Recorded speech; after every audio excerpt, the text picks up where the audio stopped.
আজকে আমরা শিখব tan x এবং cot x এর ইন্টিগ্রেশন। tan x এবং cot x এর ইন্টিগ্রেশন অর্থাৎ যৌগীকরণ। আর এই ক্ষেত্রে আমরা ব্যবহার করব প্রতিস্থাপন পদ্ধতি। তা এখন আমরা জানব যে tan x এবং cot x এর ইন্টিগ্রেশন করতে গেলে বা যৌগীকরণ করতে গেলে আমাদের কি কি বিষয় জানতে হবে বা বুঝতে হবে। অর্থাৎ আমরা যে যে বিষয়গুলো এখানে প্রয়োগ করব বা যে যে ধারণাগুলো আমরা এখানে প্রয়োগ করব এই প্রতিস্থাপন পদ্ধতির সাহায্যে tan x এবং cot x এর যৌগীকরণ নির্ণয় সে বিষয়গুলো আমরা প্রথমে আলোচনা করব। তারপরে এগুলো যথারীতি প্রয়োগ করে আমরা চেষ্টা করব tan x এবং cot x এর যৌগীকরণ করার জন্য। আচ্ছা, এখন তাহলে আমরা দেখে নিচ্ছি কি কি বিষয় আমাদের জানতে হবে বা বুঝতে হবে। আমরা জানি যে sin x এর ডিফারেন্সিয়েশন কি হয়। আমরা জানি কি sin x এর ডিফারেন্সিয়েশন কি হয়, cos x হয়। এটা হয় হচ্ছে cos x। sin x এর ডিফারেন্সিয়েশন হয় cos x। আচ্ছা, এখন আর যে কোনো ধ্রুবকের ডিফারেন্সিয়েশন কি হয়, শূন্য হয়। sin x এর ডিফারেন্সিয়েশন হয় cos x, আর যে কোনো ধ্রুবকের ডিফারেন্সিয়েশন হয় শূন্য। অর্থাৎ আমরা যদি বিষয়টাকে এইভাবে দাঁড় করাই যে sin x এন্ড যে কোনো ধ্রুবককে আমরা কি দিয়ে প্রকাশ করব, আমরা সাধারণত যে কোনো ধ্রুবককে এই ক্ষেত্রে c দ্বারা প্রকাশ করতেছি। কি দ্বারা প্রকাশ করতেছি, c দ্বারা। তাই সুতরাং এখানে আমরা c লিখলাম। এখন sin x এর ডিফারেন্সিয়েশন cos x হয়, এখানে আমরা cos x লিখি, cos x। আর ধ্রুবকের ডিফারেন্সিয়েশন কি হবে, শূন্য হয়। যে কোনো ধ্রুবকের ডিফারেন্সিয়েশন হয় শূন্য, সুতরাং এখানে লিখলাম আমরা শূন্য। আচ্ছা, এখন আমরা তো একটা বিষয় মনে জানি যে যৌগীকরণ বা ইন্টিগ্রেশন হচ্ছে প্রতি অন্তরজ বা প্রতি অন্তরজের ধারণাই হচ্ছে যৌগীকরণের ধারণা। তাহলে বিষয়টা কি দাঁড়ালো, যদি sin x প্লাস c অর্থাৎ sin x বা যে কোনো ধ্রুবকের ডিফারেন্সিয়েশন cos x প্লাস শূন্য হয়, এখন আমরা যদি বিপরীতভাবে ধারণা করি তাহলে ব্যাপারটা কি দাঁড়াচ্ছে, তাহলে cos x এর ইন্টিগ্রেশন হবে sin x প্লাস c। তাহলে cos x এর ইন্টিগ্রেশন হচ্ছে sin x প্লাস c। এটাই তো হচ্ছে প্রতি অন্তরজের ধারণা। তাহলে আমরা জানলাম যে sin x এর ডিফারেন্সিয়েশন cos x, আর এখান থেকে আমরা আরেকটু অ্যাডভান্স একটা ধারণা দাঁড় করে এলাম, যেহেতু যে কোনো ধ্রুবকের ডিফারেন্সিয়েশন শূন্য হয়, সুতরাং শূন্যের ইন্টিগ্রেশন হবে কি যে কোনো ধ্রুবক অর্থাৎ c, আর cos x এর ইন্টিগ্রেশন কি হবে sin x।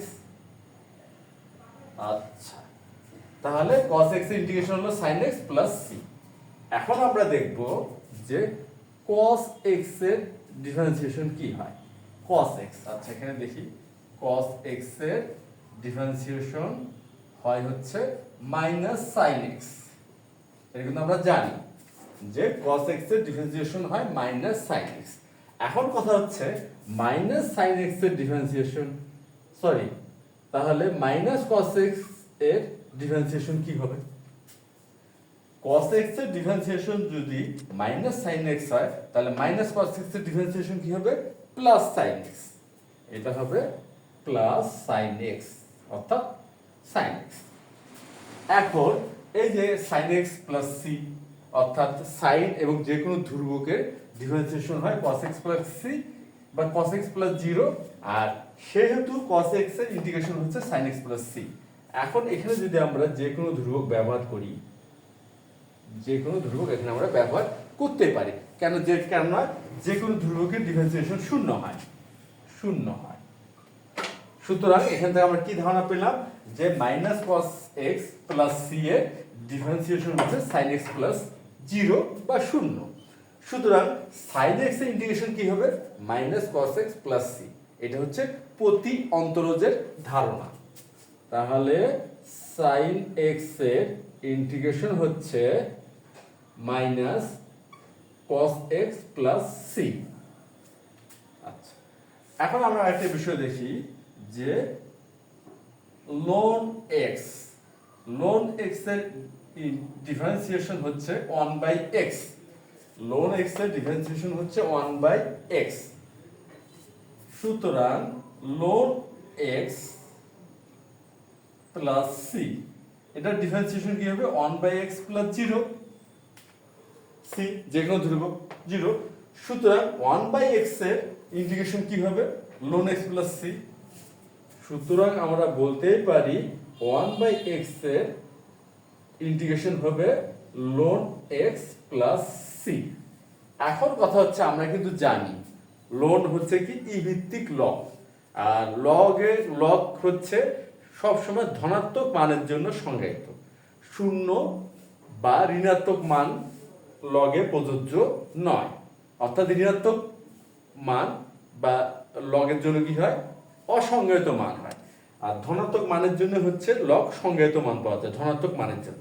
এই জন্য আমরা এখানে একটা মডুলার চিহ্ন ব্যবহার করব, অর্থাৎ এটা বোঝানোর জন্য যে ঋণাত্মক মান লগের ক্ষেত্রে প্রযোজ্য নয়, কারণ এই x এর মানটা ঋণাত্মক হতে পারবে না। এক কথা বলতে গেলে এখানে যে x আছে এটার মানটা ঋণাত্মক হবে না, এটার মানটা সবসময় ধনাত্মক হতে হবে, কেন ঋণাত্মক মানের জন্য লগ অসংজ্ঞায়িত হয়।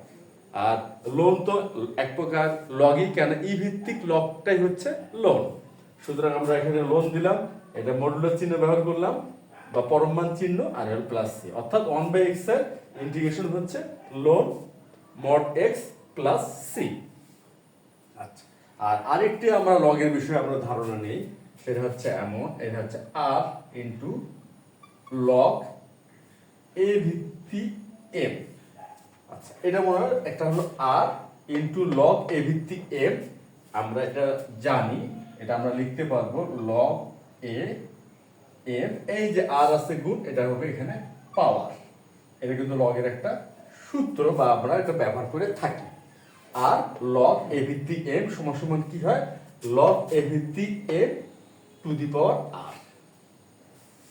তাহলে এই যে আমরা ধারণাগুলো আজকে এখন পেলাম আর কি, বা জানলাম, এখন এই ধারণাগুলো ব্যবহার করব আমরা কিসে ব্যবহার করব? tan x এর ইন্টিগ্রেশন এবং cot x এর ইন্টিগ্রেশনের করার ক্ষেত্রে, আর এই ক্ষেত্রে আমরা ব্যবহার করব প্রতিস্থাপন পদ্ধতি। আচ্ছা, এখন তাহলে আমরা tan x এবং cot x এর ইন্টিগ্রেশনটা শুরু করি।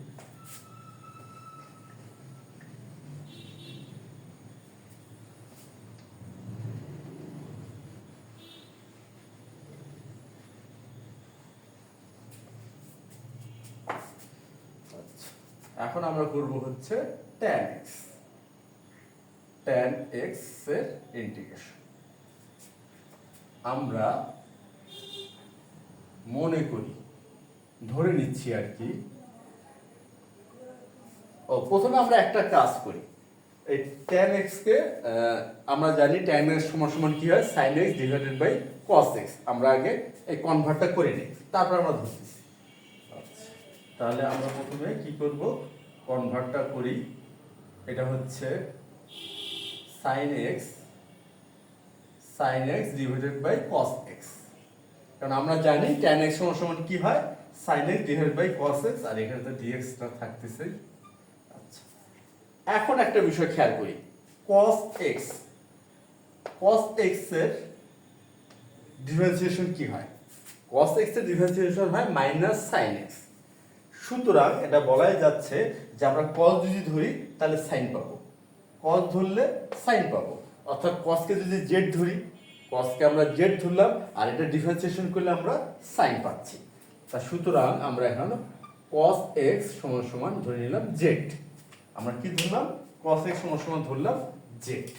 এখন যদি আমরা উভয় পক্ষকে ডিফারেন্সিয়েশন করি, এখানে আমরা কি করতেছি? ডিফারেন্সিয়েশন করতেছি, ইকুয়াল dx করলাম। আর cos x এর ডিফারেন্সিয়েশন হচ্ছে মাইনাস sin x, তাহলে এখানে আমরা এখন লিখি মাইনাস sin x, আর এখানে হচ্ছে dz বাই dx। এখন dx এখানে আমরা গুণ করব, আর উভয় পক্ষকে -1 দিয়েও গুণ করব। তাহলে এখানে ব্যাপারটা কি দাঁড়ালো? ব্যাপারটা দাঁড়াবে হচ্ছে sin x dx equal minus dz। তাহলে sin x dx সমান সমান আসলো মাইনাস dz। এখন আমরা খেয়াল করি এটার পদ্ধতি তো প্রতিস্থাপন পদ্ধতি। এই যে আমরা এখন প্রতিস্থাপন করব, এই পদ্ধতির নামটা কিন্তু আমরা শুরুতেই বলছি কি প্রতিস্থাপন পদ্ধতি। এখন কিন্তু আমরা প্রতিস্থাপন করব। কিভাবে করব? যেমন cos x সমান আমরা z ধরছি, তাহলে cos x এর জায়গায় লিখব z। আর এখানে আমরা ডিফারেন্সিয়েশন করে কি পেলাম? sin x dx সমান -dz, তাহলে sin x dx এর স্থলে আমরা লিখব -dz। এই যে প্রতিস্থাপিত কিন্তু হয়ে গেল। আচ্ছা, তাহলে এখানে আমরা লিখি -dz আর ডিভাইডেড বাই z, প্রতিস্থাপিত কিন্তু হয়ে গেল। আচ্ছা, এখন কথা হচ্ছে যে ln z এর ডিফারেন্সিয়েশন হয় 1/z। ln z এর ডিফারেন্সিয়েশন কি হবে? 1/z হবে। সুতরাং 1/z এর ইন্টিগ্রেশন কি হবে? ln z প্লাস c, যে কোনো ধ্রুব। তাহলে আমরা এখানে লিখতে পারি, এই মাইনাস চিহ্ন তো থাকলোই, ln z, এখানে আমরা মডুলাস চিহ্ন ব্যবহার করব। কেন করব? কেন এই z এর মানটা ঋণাত্মক হওয়া যাবে না, এটার জন্যই আমরা এখানে মডুলাস চিহ্নটা বা পরমান চিহ্নটা ব্যবহার করতেছি। কেননা ঋণাত্মক মানের জন্য লগ এর মান অসংজ্ঞায়িত আসে। আচ্ছা, প্লাস সি। এখন এই যে z সমান আমরা কি ধরছি? cos x। এখানে আমরা লিখবো এখন cos x, তাহলে মাইনাস ln। আচ্ছা, cos x এর লেখার আগে আমরা আরেকটি কাজ করে নিই। cos x টা এখানে আমরা z এর স্থলে cos x লিখবো, কিন্তু আরেকটা কাজ করে নেওয়ার পরেই লিখি, তাহলে আমাদের বুঝতে বিষয়টা আরো সুবিধা হবে। আচ্ছা, বিষয়টা কি এখানে আমরা একটু দেখি বিষয়টা। যেমন এখানে কি আছে? মাইনাস ln, এখানে আছে z মডুলাস চিহ্ন। আচ্ছা, এখন মাইনাস আছে, আমরা কি চাইলে -1 লিখতে পারবো? মনে হয় পারবো, পারা যাবে তো মনে হয়। এই যে মাইনাস ln z, আর এখানে আমরা লিখলাম -1 ইন্টু ln z। বিষয়টা কিন্তু একই হলো, অর্থাৎ -1 দিয়ে যদি আমরা ln z কে গুণ করি তাহলে -ln z দিতে হবে। আচ্ছা, এখন আমরা একটা বিষয় খেয়াল করি, এই কিছুক্ষণ আগে আমরা লগের একটা সূত্র দেখলাম যে এখানে কোনো সংখ্যা থাকলে, মানে ধ্রুবক গুণ আকারে থাকলে, সেটা আমরা পাওয়ার আকারে লিখতে পারি। এটা হলো একটা লগের একটা সূত্র, বহুল ব্যবহৃত একটা সূত্র বলা যেতে পারে। তাহলে এটা যদি আমরা এখানে ব্যবহার করি তাহলে হচ্ছে কেমন হবে? ln, এখানে z, এই যে -1, এরকম হবে না? ln z -1, এটা কিন্তু হবে। এই যে -1টা এখানে পাওয়ার হয়ে গেল, আর এখানে z টু দি পাওয়ার -1 মানে কি? 1/z। সুতরাং এখানে আমরা লিখতে পারবো কি? ln 1/z। আমরা এটা লিখতে পারি ln 1/z, এটা কিন্তু আমরা লিখতেই পারি। যেহেতু এটা -1, তার সুতরাং 1/z লেখা যেতে পারে। বিষয়টা নিশ্চয়ই বোঝা গেল যে এখানে আসলে কি ঘটনাটা ঘটলো বা কি ধারণাটা এখানে ব্যবহার করলাম। অবশ্যই বোঝা যাওয়ার কথা, কারণ আমরা এখানে অনেক প্রচলিত, বলা যায় যথেষ্ট প্রচলিত একটা পদ্ধতি কিন্তু এখানে আমরা প্রয়োগ করে এই অবস্থাটা পেলাম বা এই ফরম্যাটটা পেলাম। এখন আমরা এখানে যেটা ছিল যেটার মান বসাই দিব, তা শুধু এখানে আমরা পাবো 1/cos। আচ্ছা, ওটা পাবো, আমরা এখন করি আর কি। তাহলে এখানে আমরা লিখতে পারবো মডুলাস দিয়ে 1/z প্লাস সি, আমরা কিন্তু এখানে লিখতে পারবো। এখন যেটার স্থলে যেটার মানটা বসাই, যদি বসাই তাহলে আমরা পাচ্ছি 1/cos x plus C, 1/cos x plus C. আর 1/cos x সমান কি? 1/cos x সমান হবে sec x। সুতরাং পাচ্ছি ln, এখানে modulus sec x plus c, আমরা কিন্তু পেয়ে গেলাম। tan এর আমরা কি পেলাম? ইন্টিগ্রেশন করলাম, tan x এর ইন্টিগ্রেশন পেলাম কি? ln sec x plus C. আর এখানে আমরা কি কি ধারণা ব্যবহার করলাম? পদ্ধতি হলো প্রতিস্থাপন পদ্ধতি। আর শেষ মুহূর্তে এসে আমরা লগের একটা সূত্র ব্যবহার করলাম, যেটা কিনা এমন, আমরা আরেকবার দেখে নিচ্ছি। আর log a ভিত্তি m সমান সমান হয় log a ভিত্তি m to the power r। এই ধারণাটা কিন্তু আমরা এখানে ব্যবহার করছি। এই যে আরটা পাওয়ার হলো, এখানে -1টা কিন্তু এখানে পাওয়ার হলো, আর যদি ঋণাত্মক পাওয়ার তাহলে 1/z হলো, ঋণাত্মক পাওয়ারের জন্য 1/something, এখানে z আছে তাহলে 1/z। আর z এর স্থানে আমরা z এর মান বসালাম, সেহেতু আমরা পেলাম 1/cos x। আর 1 বাই cos x মানে হচ্ছে sec x, সুতরাং আমরা পাচ্ছি ln sec x plus c। আমরা কিন্তু tan x এর ইন্টিগ্রেশনটা করে ফেলছি। এখন আমরা করব cot x এর ইন্টিগ্রেশন।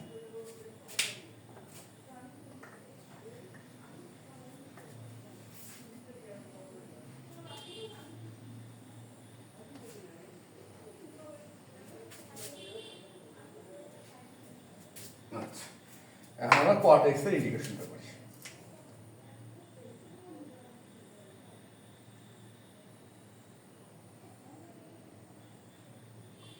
cot x, আচ্ছা, আর cot x সমান কি? tan x সমান হয় sin x by cos x, আর cot x সমান কি হয়? cos x by sin x। তাহলে এখানে আমরা লিখব cos x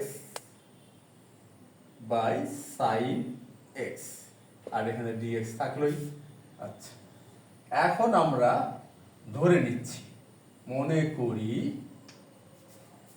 sin x, sin x এর ডিফারেন্সিয়েশন কি?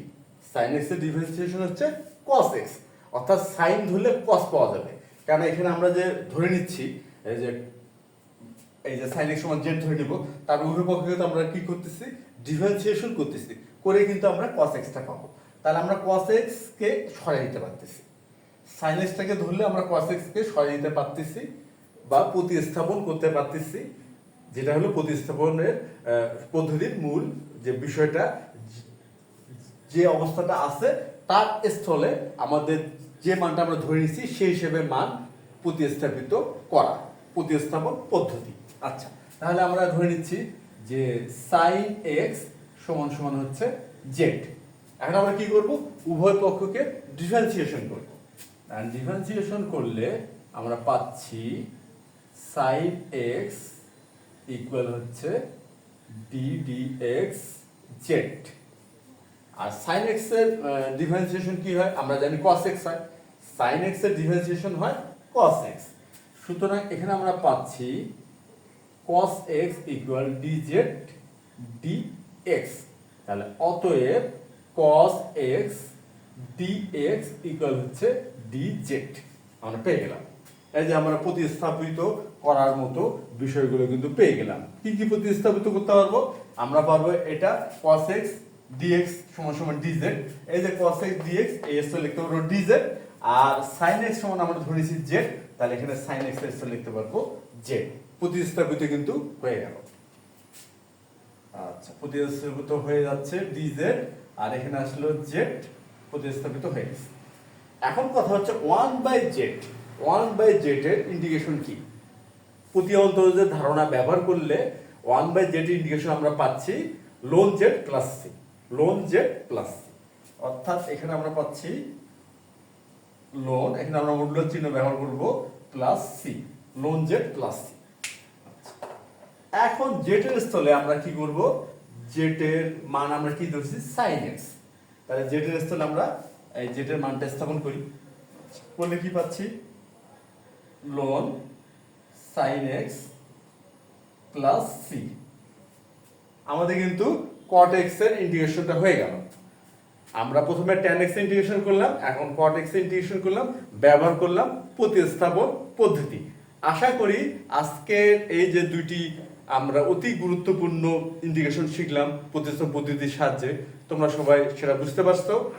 তাহলে আজ এ পর্যন্তই। ধন্যবাদ তোমাদের সবাইকে।